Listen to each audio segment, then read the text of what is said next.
Hi everyone, hope you're doing well. This is my findings from my action research report. Thanks for your interest and I look forward to your feedback. My project focused on study skills. I had the initial questions of, do my students know how to study? Would they benefit from the direct instruction on study skills? And in that vein, are there certain study skills that I should spend my time teaching them? Are certain study skills more effective than others? These three questions pushed me to develop the research project that I utilized in my classroom.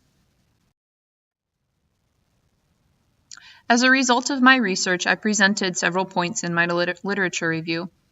First, I discovered that there is an absence of instruction on study skills.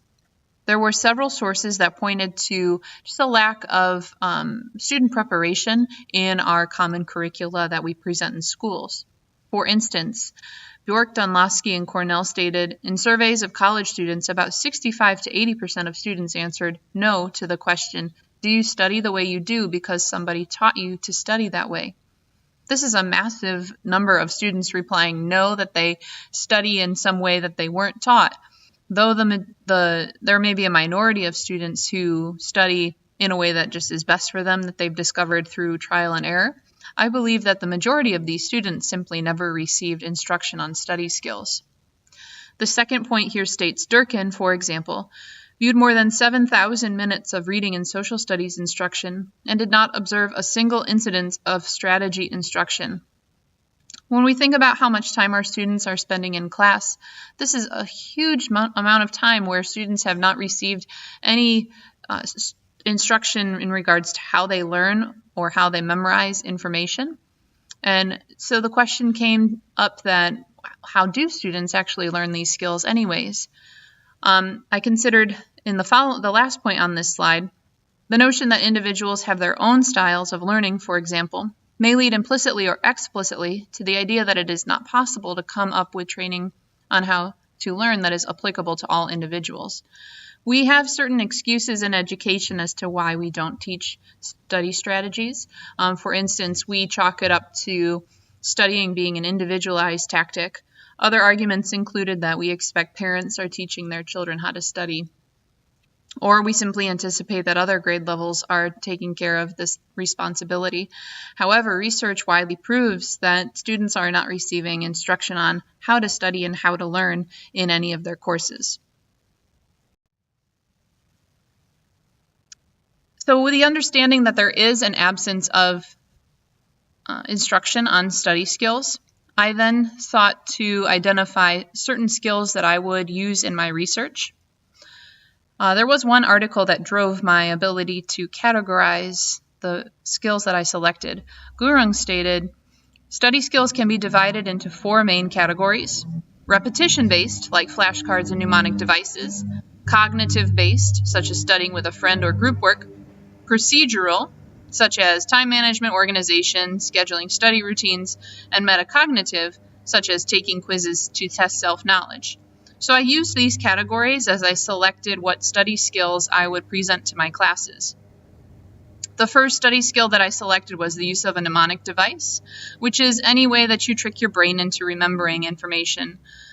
The second strategy that I selected was using formative assessments. Brahm and Beal described this strategy as test-enhanced learning, where students, they see what they will be learning, and that allows them to organize the information before they learn it.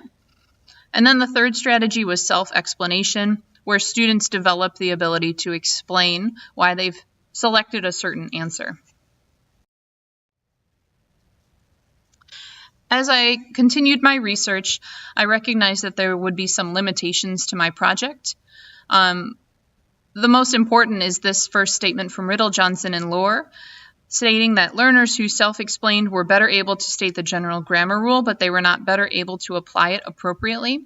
The content of my research was the use of subject-verb agreement rules, and it appears that in research, teaching students how grammar works through rules does not mean that they internalize those rules and apply it to their own writing. So this proved to be a huge limitation to my work. In addition, We know that studying is a very individualized process, so by simply teaching one strategy to each of my classes, I may have limited the usefulness of my data simply because that one strategy may not have reached all of the students in that class, and so my data would not have reflected the true effective nature of the strategy.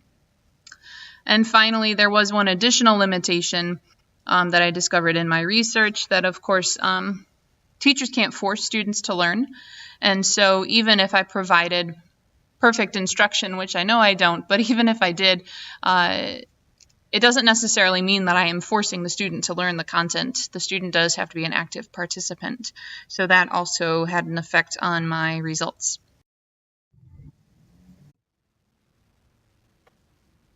Therefore, the rationale to my study was we can see that there's an obvious lack of instruction on study skills, and so is the process of presenting study skills through direct instruction effective?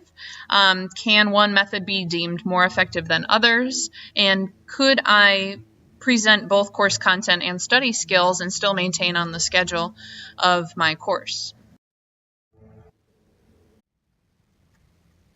The methodology of my study was that I utilized my current classes, high school sophomores. I offered a pre-project survey about study skills and their opinions of studying and the habits that they regularly engage in. And also I provided a content-based pretest in which I tested their understanding of subject-verb agreement before I taught the rules. I maintained 2 of my classes as control classes. They didn't receive any of the strategy instruction. And then I had 3 classes that each received instruction in a different study strategy. Finally, at the end of the unit, I used a post-test that was designed in the same way as the pre-test to see if students had grown in their knowledge. Here are the results of my research. First, in terms of the survey. The survey revealed that students are generally willing to participate in strong academic behaviors while they're in class. They said that in general, they are always or most of the time paying attention, taking notes, and asking questions. Those behaviors are represented by the orange bar. However, when I asked questions about what students do outside of class, the bar there in the middle, majority of students said that they do not use their free time to study or practice. Even a fewer number of students engage in strong academic behaviors to help themselves learn the material. So even a fewer number of students use mnemonic devices, use formative assessments, or have other people quiz them. So you can see while students appear to be well-intentioned in class, outside of class, they just simply are not following through with the strong academic behaviors that help them to learn the material. The results of the post-test indicated that students in each of my classes grew in their knowledge. My control classes averaged 8.5% of growth, and the three classes that received the strategy instruction grew 9.3%. The formative assessment group earned the highest rate of growth with 11%.